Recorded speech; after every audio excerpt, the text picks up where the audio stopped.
es tarde ya para pedir Exercise Mechanics.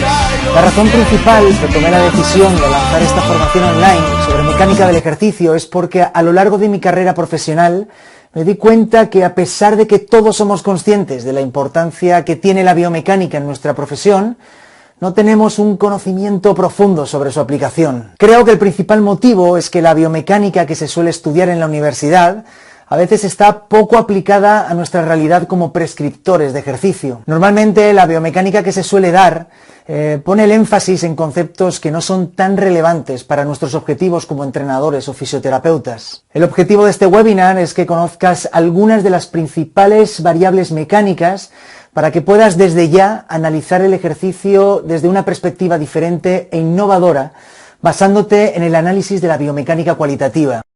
Si estás viendo este webinar, probablemente seas un profesional que prescribe ejercicio físico. Ya seas entrenador, readaptador o fisioterapeuta, utilizas el ejercicio, o dicho en términos mecánicos, la aplicación de fuerzas a un sistema de palancas, con el objetivo de conseguir adaptaciones específicas. Ya sea con el fin de incrementar el rendimiento, generar hipertrofia, mejorar la salud, readaptar, rehabilitar o incluso tratar a personas con dolor, todos utilizamos la aplicación de fuerzas como principal herramienta. Y por eso, cuanto más sepas sobre fuerzas y cómo éstas afectan al sistema, más eficiente serás a la hora de conseguir tus objetivos como profesional. Durante el webinar te contaré las 5 claves de mecánica del ejercicio que todo profesional debería conocer. La primera clave es ser conscientes de que la respuesta neuromuscular principalmente es una respuesta a la física. ¿Y esto qué quiere decir? Pues os lanzo una pregunta. En estas 3 situaciones, ¿cuál de ellas creéis que va a requerir un mayor esfuerzo? En la primera mantenemos una masa de 15 kilos a una distancia X de este eje lateromedial. En la segunda, esa misma masa de 15 kilos se sitúa a la mitad de distancia. Y en la tercera, esa misma masa de 15 kilos la dejamos totalmente pegadita al eje lateromedial del codo. Yo creo que todos hemos estudiado ya en biomecánica que básicamente existe el concepto de brazo de momento, que es la perpendicular a la línea de fuerza que pasa por el eje que estemos analizando, y en este caso la distancia, esta de aquí, pues sería mayor que esta distancia que está aquí, en este segundo caso, y esta distancia que está aquí a la vez sería mayor que esta distancia que hay aquí. Por tanto, aquí aparece, y es muy importante que conozcamos el concepto de torque. El torque básicamente me está indicando la cantidad, digamos, de efecto rotacional, podemos decir como de fuerza rotacional, que determinada igual masa está generando sobre un eje. Y sabemos que el torque, la fuerza rotacional, es mayor en este primer caso. Si nosotros queremos ver la cantidad de actividad eléctrica de los flexores de codo, también somos conscientes, y yo creo que todos ya intuimos, que en este primer caso la cantidad de actividad electromiográfica va a ser mayor, ¿sí? Esta gráfica que veis aquí básicamente es la actividad electromiográfica del bíceps braquial cuando situamos la masa a esta distancia, ¿bien? Y vemos clarísimamente cómo en este primer caso es mayor. Esto es un claro ejemplo de por qué la respuesta electromiográfica es una respuesta a la física, en este caso una respuesta a las fuerzas y específicamente a las fuerzas rotacionales, lo que también se conoce como torque, ¿sí? O momento. Aquí vemos otro ejemplo claro de por qué la respuesta neuromuscular es una respuesta principalmente a la física. Vamos a analizar un press y vamos a ver la potencial actividad electromiográfica que se produce en los extensores de codo, en este caso en la cabeza larga del tríceps. Si aquí cogemos en esta primera situación y vemos este press y analizamos el vector de fuerza generado por este cable, por la resistencia, vemos que pasa prácticamente por el eje lateromedial. Esto quiere decir que este vector de fuerza prácticamente no genera ni flexión ni extensión de codo, por tanto no está retando prácticamente ni a los flexores ni a los extensores. En este segundo caso vemos que el vector de fuerza generado por la resistencia, por el cable, está generando claramente una extensión de codo, por tanto principalmente estará retando a los flexores del codo. En este tercer caso del press, vemos que el cable pasa por dentro del eje lateromedial del codo y si analizamos el vector, el sentido de rotación que genera sobre este brazo de palanca, vemos que claramente genera una flexión de codo.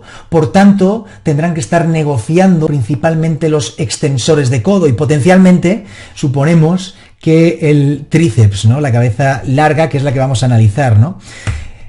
Si aquí analizamos la actividad electromiográfica de la cabeza larga, del tríceps braquial, vemos que en este primer caso prácticamente no genera actividad electromiográfica. En este segundo caso, cuando el vector de fuerza genera extensión de codo y por tanto principalmente reta a los flexores de codo, prácticamente tampoco genera mucha actividad eléctrica en los extensores de codo. Y en este tercer caso, como directamente el vector de fuerza sí desafía a los extensores de codo porque generan flexión, intenta generar una flexión de codo, la actividad electromiográfica del tríceps se incrementa considerablemente. Por tanto, es muy importante ser conscientes de que la respuesta neuromuscular es una respuesta principalmente a la física. La segunda clave es analizar la dirección del vector de fuerza, ya que va a determinar qué musculatura principalmente está involucrada y evidentemente esta clave tiene mucho que ver con la anterior. Aquí os haría una pregunta, y es ¿qué músculos están principalmente involucrados en este remo? Vemos el remo, se está produciendo una extensión del hombro, una flexión del codo. Pensamos que principalmente estarán involucrados los extensores de hombro, como puede ser el dorsal ancho, el redondo mayor y los flexores del codo, ¿no? Como no sé, el bíceps braquial, por ejemplo. Si nos vamos a este ejemplo, vemos que se produce un press, una ADD horizontal del hombro de la glenohumeral, una extensión también del codo. ¿Qué musculatura principalmente está involucrada? Pues pensaríamos pectoral mayor, deltoides anterior en el hombro, y en el codo, pues como se produce una extensión del codo, el tríceps braquial principalmente, ¿no? Los extensores del codo. Y en este otro press, que al fin y al cabo se hace en un plano sagital, el otro se hacía en un transversal, pues en este caso se produce una flexión del hombro y por tanto, pues flexores del hombro también es el pectoral mayor, deltoides anterior y una extensión del codo, donde también estaría involucrado en este caso el tríceps braquial. Y aquí vemos la importancia que tiene analizar los vectores de fuerza. Es un error pensar en un ejercicio y qué musculatura principalmente está involucrada, porque automáticamente pensamos, un remo, pues va, los extensores de hombro y los flexores de codo. ¿Esto ocurre siempre así? No siempre así ocurre, no tiene por qué ocurrir siempre así, ¿sí? Aquí vemos, por ejemplo, a Marina haciendo este remo. Lo que tenemos que analizar es específicamente los vectores que se están produciendo, en este caso que está produciendo la resistencia. Y ahora vamos a analizar, en este caso están involucrados principalmente los flexores de codo. Pues si cogemos esta imagen y analizamos el vector de fuerza, nos damos cuenta de que sobre el hombro, vamos a ver cuál es el brazo en este caso de palanca, y vemos que sobre esta palanca realmente sí está generando una flexión de hombro. Si genera este vector una flexión de hombro, es porque los extensores de hombro tienen que estar activos. Por tanto, los extensores de hombro van a incrementar su actividad, evidentemente, en este remo. Vamos a ver el codo, el eje lateromedial del codo. Cogemos el mismo vector de fuerza, en este caso viene determinado por el cable, cogemos el eje lateromedial del codo y vamos a ver si este vector de fuerza genera flexión o extensión. Cogemos el brazo de palanca y vemos claramente cómo este vector de fuerza prácticamente no genera ni flexión ni extensión de codo. Por tanto, si no genera ni flexión ni extensión, ni mis flexores de codo ni mis extensores de codo van a participar prácticamente. No necesitan estar generando torques porque no están desafiados. Y muchas veces, claro, la pregunta es, oye, entonces ahí, ¿quién está generando realmente la flexión de codo? Porque el codo se está flexionando. Entonces, si el codo se está flexionando es porque la lógica me dice que alguien tiene que estar flexionándolo.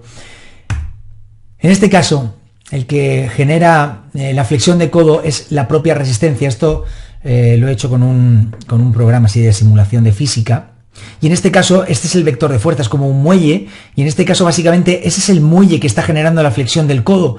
En este caso no existe un motor, en este caso en el codo, que me esté controlando, que me esté generando ni la flexión ni la extensión. Sí existe un motor, digamos, en este eje lateromedial del hombro, que es la fuerza que yo estoy aplicando aquí, que me está generando la extensión de hombro. Pero aquí podemos ver claramente cómo con la extensión del hombro, con los extensores del hombro únicamente, se puede estar produciendo este remo, ya que la flexión del codo directamente la genera este vector de fuerza, que en este caso proviene de la resistencia. ¿Bien? Sin que necesariamente tengan que estar involucrados ni los flexores ni los extensores de codo.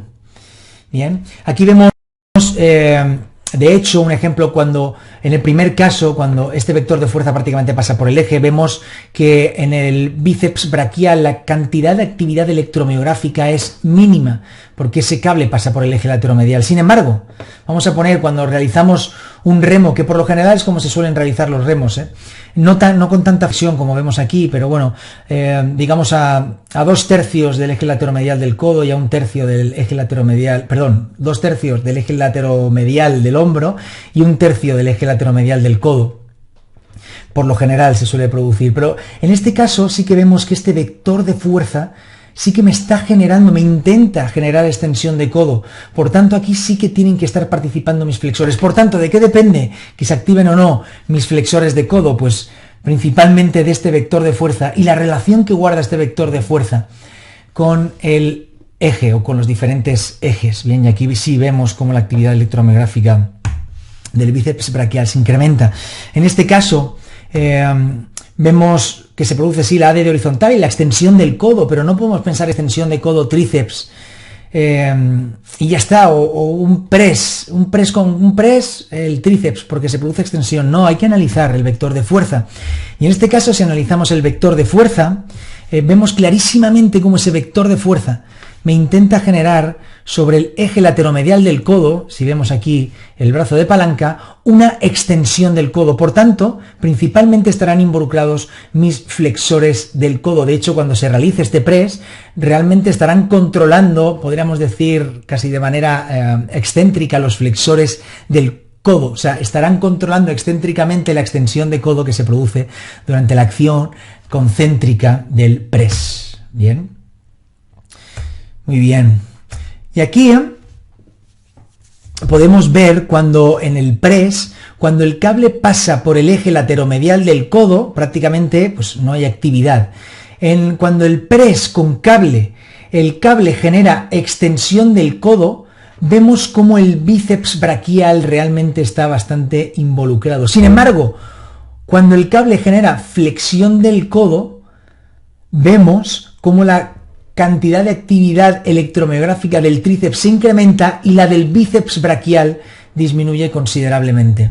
Por tanto, es muy importante analizar los vectores de fuerza para ver principalmente cuál es la musculatura que está involucrada. Y aquí en este press pues ocurriría exactamente lo mismo que en el anterior.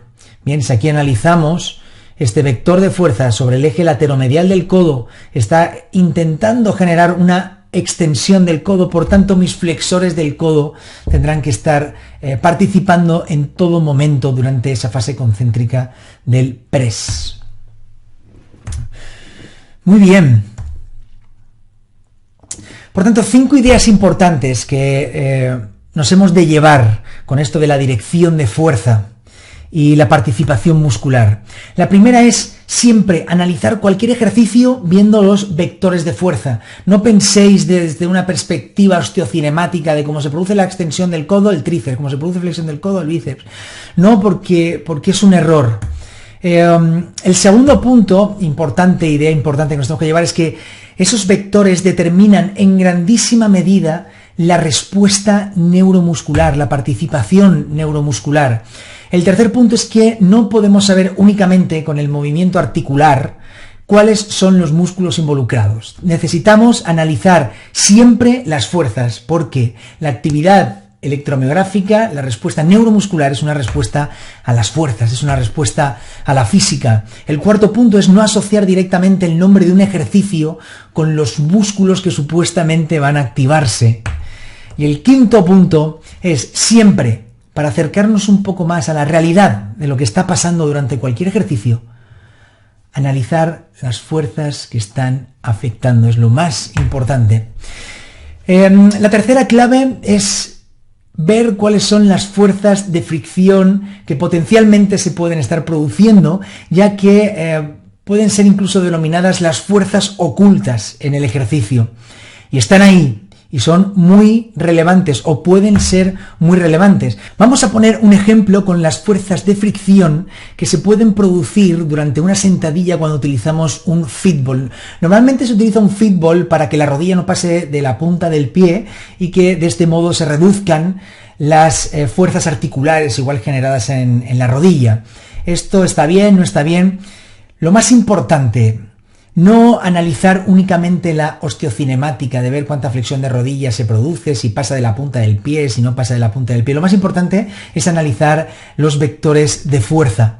Y en este caso, ¿cómo podemos analizar los vectores de fuerza? Pues tenemos uno, que en este caso tiene que ver con la fuerza de contacto, ¿sí? Desde el suelo hacia arriba. Y por otro lado, también tenemos una fuerza de fricción. Este ejercicio no se podría realizar si, por ejemplo, la chica tuviese unos patines. Se iría hacia adelante.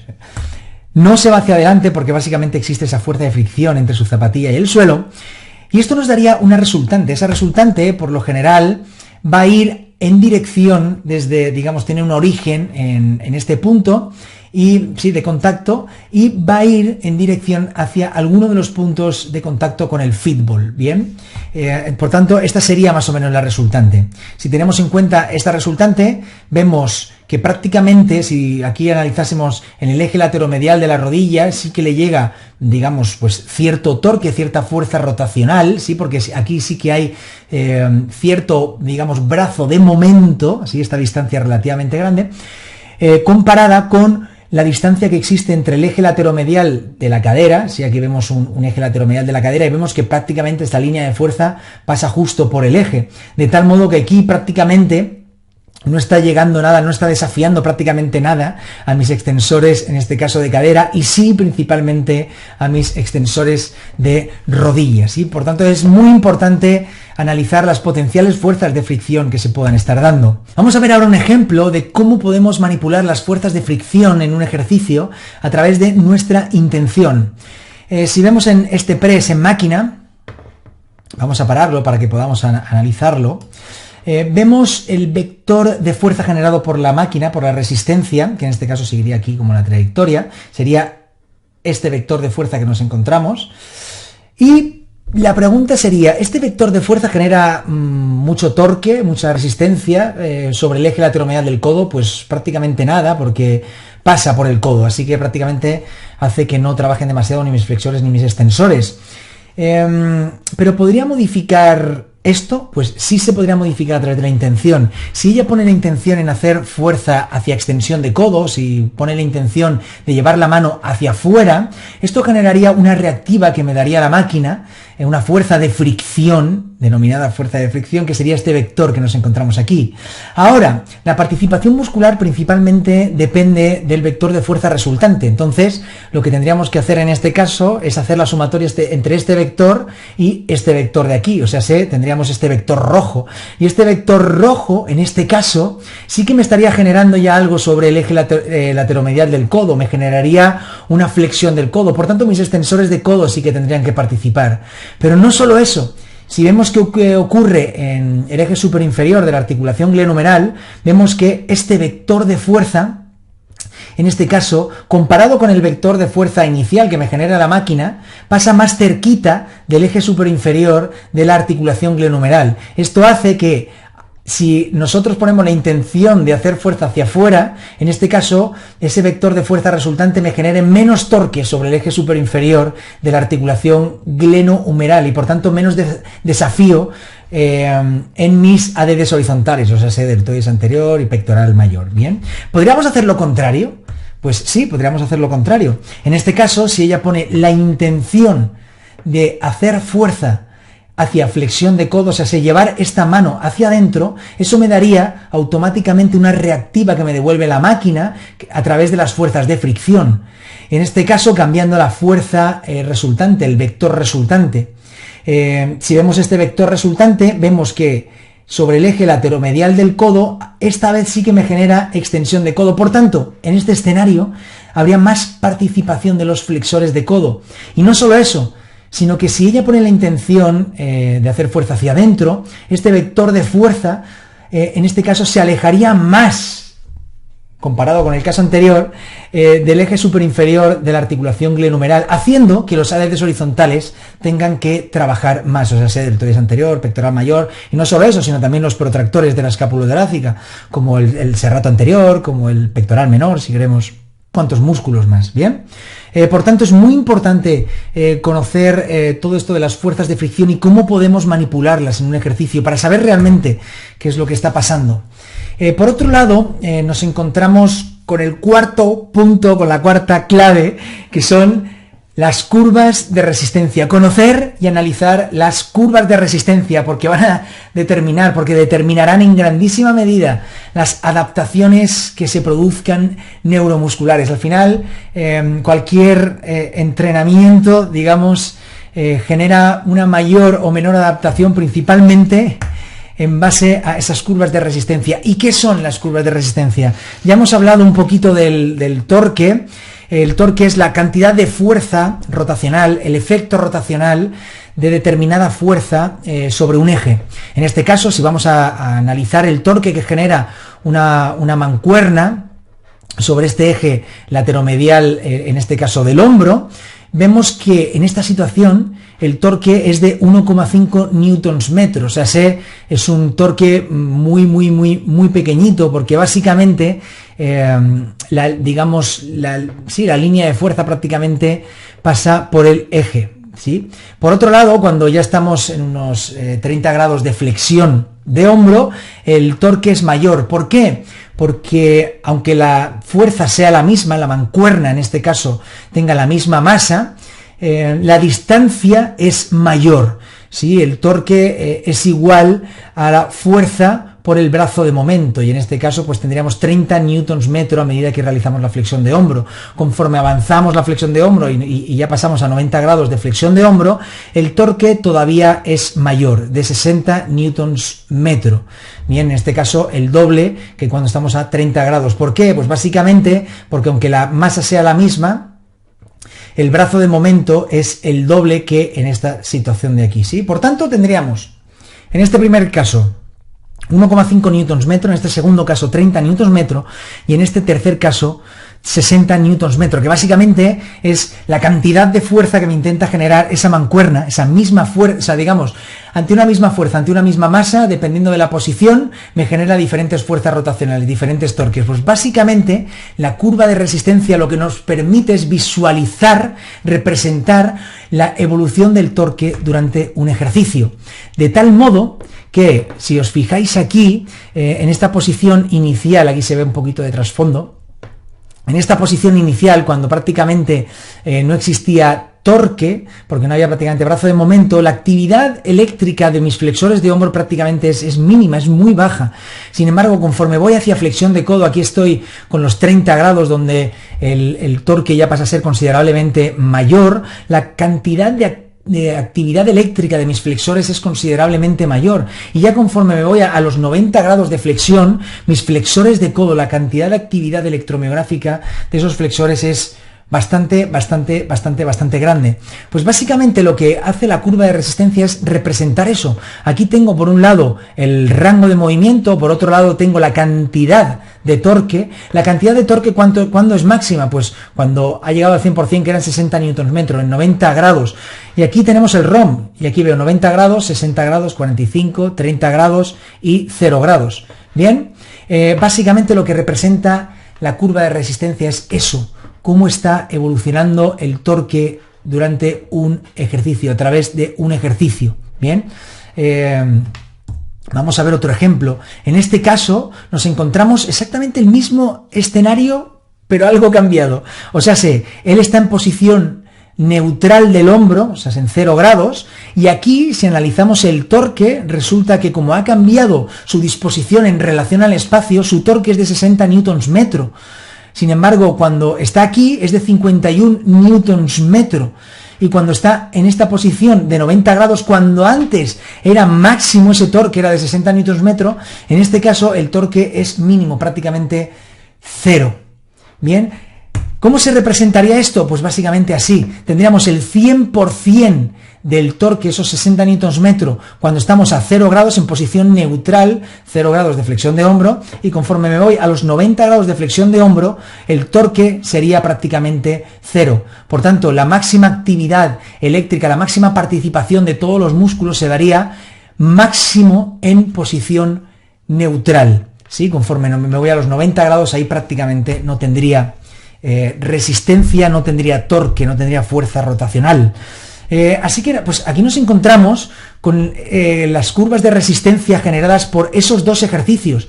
Prácticamente es el mismo patrón de movimiento, entendido que es un movimiento que va de los 0 grados a los 90 grados de flexión de hombro, y tenemos incluso la misma carga, sí, porque en este caso tendríamos la misma masa. Aquí, bueno, ya habría que hacer unos cuantos, digamos, podríamos hacer unos cuantos análisis más, porque si realmente se hace de manera dinámica podrían aparecer las fuerzas inerciales y ahí la cosa cambiaría, pero en estos momentos, únicamente teniendo en cuenta que ese ejercicio, digamos, se realiza de manera muy lenta, estas serían las curvas de resistencia que nos encontraríamos. Así que tenemos un mismo patrón de movimiento, una misma carga, pero con curvas de resistencia completamente distintas, casi opuestas, ¿sí? Y aquí la reflexión que os invito a hacer es, oye, ¿realmente es el mismo estímulo? ¿Generan la misma respuesta neuromuscular? Ya hemos visto que, por supuesto, no. Y por tanto, ¿generan la misma adaptación? Por supuesto no. Estamos hablando de un ejercicio con mancuernas de 0 a 90 grados, pero no generan la misma adaptación. Para nada. ¿Generan incluso la misma sensación? No tiene nada que ver. Yo creo que cualquiera que haya podido experimentar sentirá prácticamente, sin hacerlo a través de imaginería motora, que es completamente distintas, son completamente distintas las sensaciones. Por tanto, las adaptaciones de nuestro sistema neuromotor principalmente son adaptaciones a esta curva de resistencia. Nos adaptamos principalmente a esto.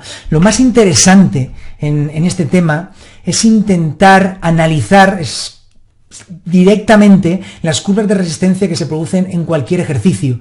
Sí, cuando llevamos trabajados unos cuantos, digamos, análisis de curvas de resistencia, lo vemos directamente, cómo se producen estas curvas de resistencia y cómo podemos manipularlas de manera dinámica utilizando diferentes herramientas, diferentes tipos de carga, y es fundamental conocer estas curvas de resistencia porque determinan las adaptaciones que cualquier ejercicio va a generar. La quinta y última clave es la importancia de analizar la mecánica muscular. La única manera de conocer la función de los músculos es analizando la mecánica, no existe otra. Y en este caso os vamos a dar las claves. Aquí vais a ver algunas imágenes que hemos cogido del ebook que vais a tener en la formación de Exercise Mechanics, donde analizamos todos los músculos en los diferentes ejes articulares y podéis ver la función muscular, por lo menos en los principales ejes articulares. Vamos a poner como ejemplo el pectoral mayor. Vamos a ver qué hace en el eje anteroposterior, en el plano frontal. Para eso lo primero que tenemos que hacer es ver qué fibras queremos analizar de un músculo, porque no es lo mismo analizar igual las fibras superiores, las fibras inferiores. En este caso vamos a analizar las fibras externales del pectoral mayor. Aquí tenemos que dibujar lo primero, esta línea que veis aquí discontinua, es la línea de acción, en este caso de ese músculo. Por otro lado, tenemos que ser conscientes de que un músculo genera una fuerza convergente hacia adentro. Por tanto, aquí tenemos un vector de fuerza que genera fuerza hacia adentro del músculo, hacia el centro del músculo, y por otro lado tenemos otro vector de fuerza en el otro punto de inserción que genera también fuerza hacia el centro del músculo. Por otro lado, tenemos que analizar cuáles son sus brazos de palanca. En este caso, el brazo de palanca es la línea que une el eje con el punto de aplicación de la fuerza. En este caso tendríamos dos brazos de palanca, uno que va desde este eje hasta este punto y otro que va desde el mismo eje hasta el otro punto de inserción. Por otro lado, lo que tenemos que analizar, o podemos analizar, es el brazo de momento generado por ese músculo. Ya como hemos visto antes, a mayor brazo de momento, mayor fuerza rotacional y por tanto más mecánica tiene ese músculo para generar rotación. En este caso, el pectoral mayor tiene este brazo de momento que está representado aquí. Y por otro lado, lo que determina realmente cuál es el sentido de rotación y por tanto la función en cuanto a la rotación que genera en ese eje y en esa articulación, viene determinado por, si aquí cogemos este brazo de palanca y vemos la dirección de fuerza que genera, vemos claramente que el sentido de rotación es este de aquí. ¿Eso qué quiere decir? Pues que básicamente este sentido de rotación sobre este brazo de palanca se le denomina abducción de la glenohumeral. ¿Bien? Y claro, aquí tendríamos dos brazos de palanca. Aquí solo hemos analizado el más común, que es cuando movemos el segmento distal respecto al proximal, ¿sí? En este caso podríamos coger digamos, este vector de fuerza. Aquí tenemos el brazo de palanca y vemos qué sentido de rotación genera. El sentido de rotación en este caso sería, fijaos en la flechita que yo estoy aquí creando, sí, sería una dirección en este sentido, o sea, sería una dirección opuesta. Ahora, será una dirección opuesta moviendo el segmento proximal respecto al distal. Tanto un movimiento como el otro, si nosotros vemos realmente lo que se está produciendo en la glenohumeral, es el mismo movimiento, o sea, es una abducción de la glenohumeral. Bien, nosotros cogemos, digamos, este brazo de palanca y lo tiramos para acá, eso es una ADD. Si cogemos este de aquí y lo tiramos en el otro sentido, también es una ADD. Bien, cuando queremos analizar en este caso el plano sagital, un eje lateromedial, pues hacemos exactamente lo mismo y vemos, este sería uno de los brazos de palanca, otro brazo de palanca. Aquí tendríamos el brazo de momento. Sí, vemos que tiene además cierta mecánica, tiene bastante brazo de momento para generar en este caso la flexión, también lo tiene para generar la ADD, y vemos cuál es el sentido de rotación. En este caso, como por lo general nos interesa ver el sentido de rotación o por lo menos es más aclaratorio, del segmento distal respecto al proximal, aquí vemos que este sentido de rotación, vemos que claramente es una flexión del glenohumeral. Bien, aquí seguimos, siempre analizamos o hemos intentado analizar unas mismas fibras, y aquí tendríamos sobre un plano transversal un eje superinferior que se estaría produciendo. Pues básicamente este sería el brazo de palanca y que coincidiría prácticamente con el brazo de momento, y en este caso analizamos el sentido de rotación y vemos claramente que sobre este eje superinferior realizaría una rotación interna de la glenohumeral. Ahora es importante ser conscientes de que el pectoral mayor no únicamente tiene mecánica sobre la articulación glenohumeral, automáticamente, como va desde el húmero, en este caso, hasta el tórax, hasta el esternón, en este caso, que es lo que estamos analizando, todas las articulaciones que pasen entre medias también están, digamos, involucradas. O sea, tiene cierto control sobre todas las articulaciones que atraviesa. En este caso, iba a decir que atraviesa. En este caso tendríamos el eje antero-posterior de la articulación esternocostoclavicular, la esternoclavicular, vamos a denominar. Bien, ¿y qué movimientos se producen en el plano frontal, en el eje antero-posterior de la articulación esternoclavicular? Pues básicamente o elevación o depresión. ¿Qué generaría? Pues cogemos exactamente el mismo punto de inserción, aquí tenemos todo lo mismo, simplemente cambiamos el eje, lo llevamos en este caso a donde se sitúa igual específicamente el eje superinferior. Aquí es muy importante que conozcáis la osteocinemática y dónde se encuentran los diferentes ejes. En la formación de Exercise Mechanics hay digamos, como una especie de suplemento de osteocinemática donde podéis ver dónde se encuentran los diferentes ejes en cada una de las diferentes articulaciones. En este caso, pues se encuentra aproximadamente aquí.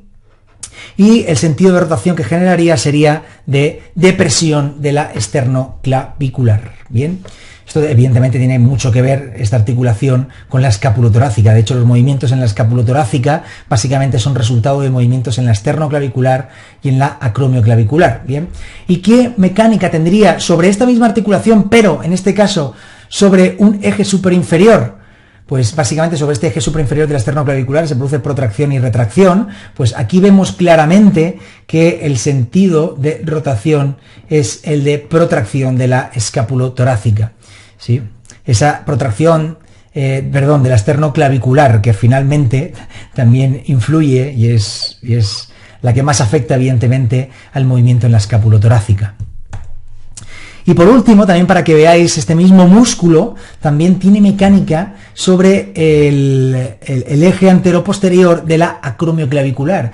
Y en el eje anteroposterior de la acromioclavicular, pues genera, en este caso, una basculación hacia abajo de la acromioclavicular. Bien, tendríamos basculación hacia abajo y hacia arriba, o basculación hacia adentro y hacia afuera. Y por otro lado tendríamos que este eje, pero también lo analizamos, que es el eje superinferior de la acromioclavicular, generando una rotación interna de la acromioclavicular. Por tanto, al final, el pectoral mayor, si lo queremos analizar, no solo tiene mecánica en la glenumeral, tiene mecánica en la esternoclavicular, en la acromioclavicular, o sea, en la escápulo-torácica, y podemos analizar cada una de sus funciones, digamos, de sus sentidos de rotación en cada uno de estos ejes, en cada una de las articulaciones. Y su función depende principalmente de su relación con estos ejes. O sea, es imposible que este músculo que tenemos aquí con este vector de fuerza sobre digamos, esta articulación acromioclavicular me genere la basculación hacia arriba de la escápulo-torácica, de la escápulo-torácica y por tanto de la acromioclavicular, ¿sí?